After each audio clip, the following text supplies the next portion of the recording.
یہاں پر بھی آپ دیکھیں آپ کو مد منفصل نظر آ رہی ہے، جس کی تفصیل ہم نے آیت نمبر 7 میں پڑھ لی ہے۔ وَمَا عد دال ساکن پہ قلقلہ ہوگا۔ قلقلہ لیٹرز کتنے ہیں؟ 5 قاف قا با جیم دال۔ یہ جب بھی یہ ساکن ہوں گے ان کے اوپر جزم ہوگی تو ان کو ہم نے باؤنسنگ ساؤنڈ میں پڑھنا ہے، اد نہیں پڑھنا، اد۔ جس طرح ایک آواز ٹکرا کر واپس آتی ہے اسی طرح مخرج سے ہلا کر پڑھنا ہے، اد۔ را، را کے اوپر کھڑی زبر ہے، را پر ادا ہوگی اور ایک الف کے برابر کھینچنا ہے، اد را کے۔ کیف باریک ہوگا، زبر کو زیادہ نہیں کھینچیں گے، اد را کے۔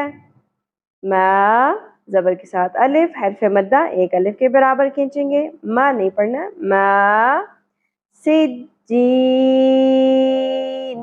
already discussed in ayat number 7 the word سجین، okay؟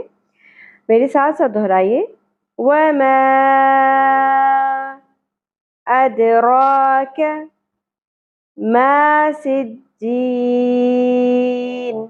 آیت کو روان پڑھ لیتے ہیں، وَمَا أَدْرَاكَ مَا سجین۔